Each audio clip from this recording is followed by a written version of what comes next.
Alright, so using some of our accounting principles from yesterday, we're going to try to review here and solve a few problems. Okay, so if we had the word math, how many ways could that be arranged? So for example, we could have math, we could have M-T-H-A, and we have a whole bunch of these. And we could kind of organize it and list them all out, but that would take a lot of work, and it doesn't really need to happen that way. So we can kind of look at it as how many choices do we have for each spot. So if we look at our first letter, we'd have 4 choices for that first letter. Once a letter has been chosen, there would be 3 left for our second letter, and then following that, we'd have 4 times 3 times 2 times 1. Okay, so here we'd have 12 times 2 times 1. We'd have 24 different arrangements.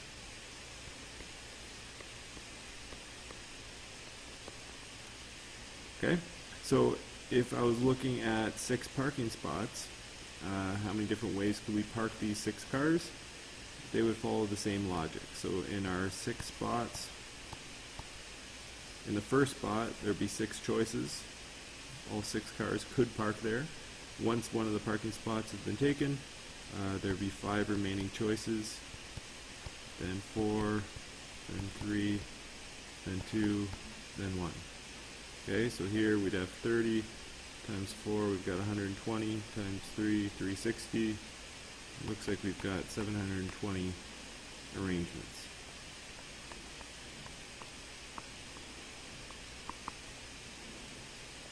Okay, so now that we've completed these 2 problems, I want you to kind of look at the pattern that emerged here. And this comes up quite often. So this would be something called a factorial. So a factorial, here's our fancy definition here for n numbers, so where n's a natural number. So here, our first example, this 4 times 3 times 2 times 1, that could be rewritten as 4 factorial.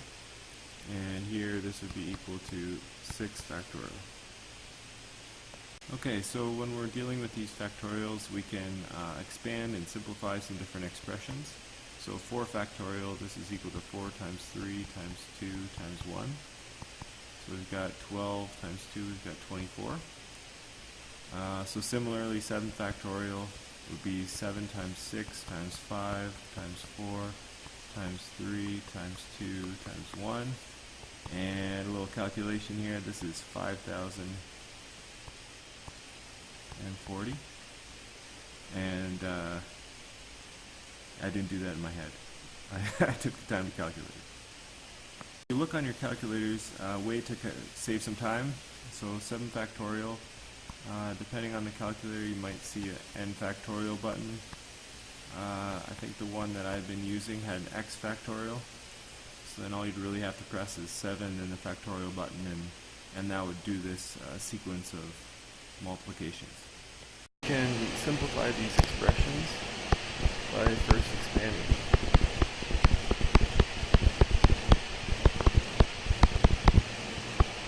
So all of this over 4 factorial, which would be 4 times 3 times 2 times 1.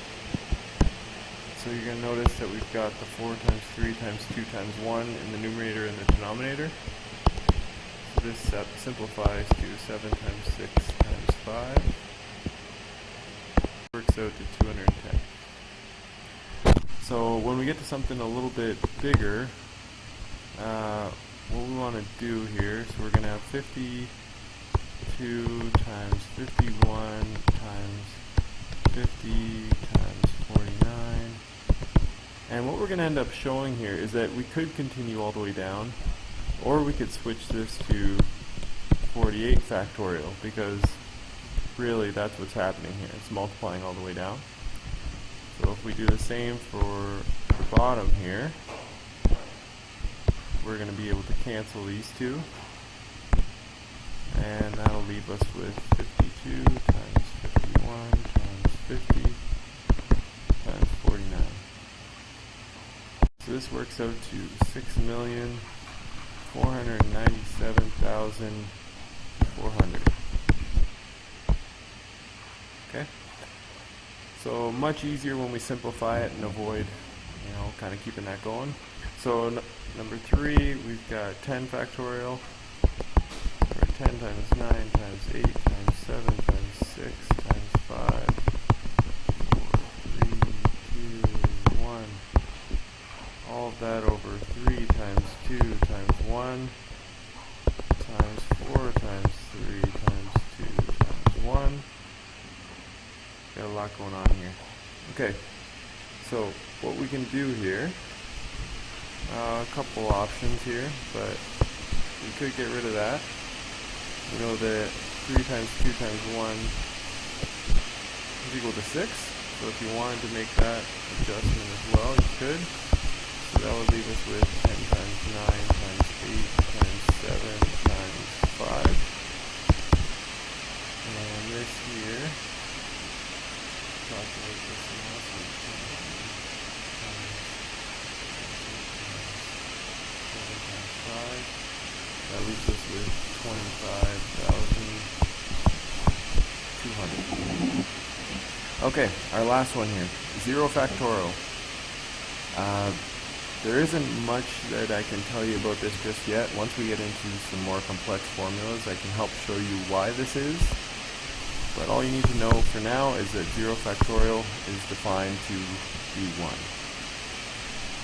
Okay, so simplifying some of these factorials, you can see 7 times 6 times 5 factorial. We could expand that to 7 times 6 times 5 times 4 times 3 times 2 times 1, but that's equal to 7 factorial.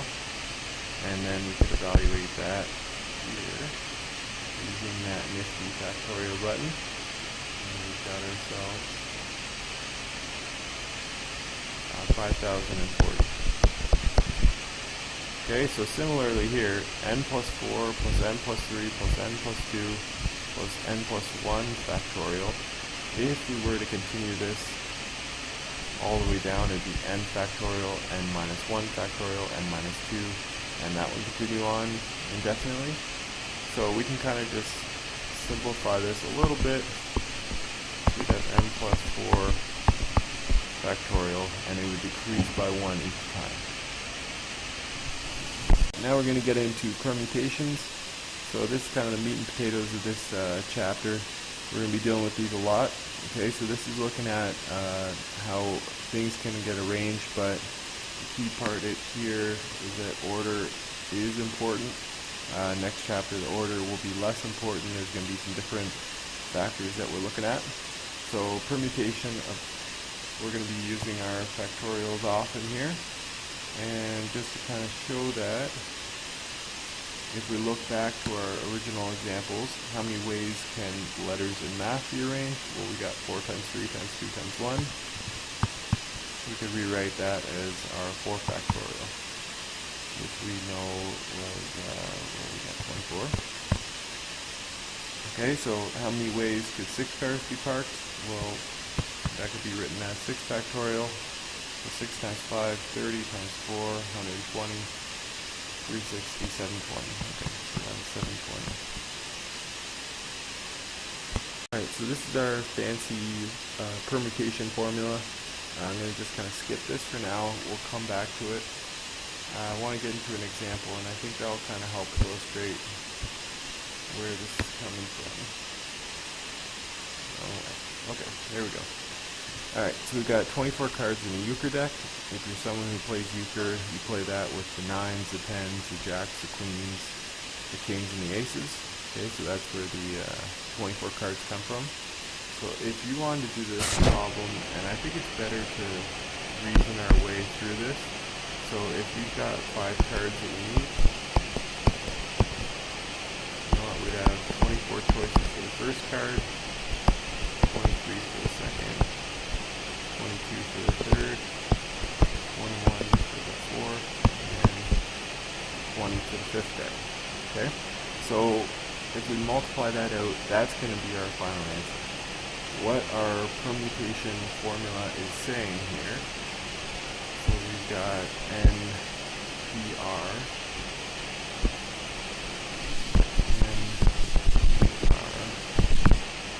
is equal to to our n factorial over the n minus r factorial. Okay, so here we need 5 cards. That's going to be our r. And we're using 24 cards, so it would be 24 that's equal to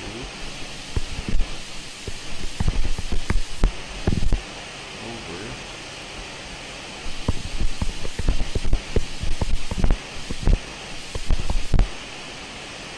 okay, so from here we've got a 24 factorial over 19 factorial.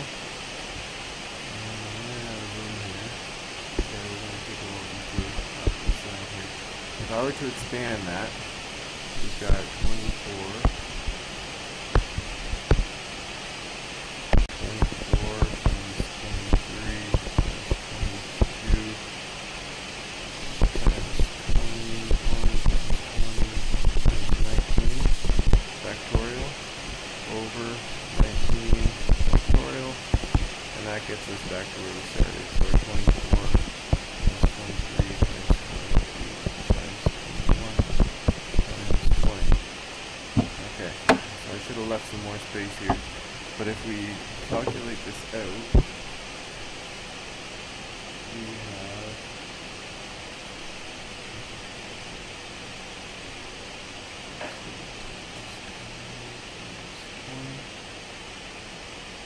we've got a grand total of 5,100,480 different ways to get dealt your hand of euchre. Okay, last one here. So how many ways can you choose a leader, recorder, and presenter from a class of 27? You know what, I'm not going to that formula. We know we have 3 spots to fill. We've got 27 choices for the first one, 26 for the second one, and 25 for the third. So if we multiply those 3, we've got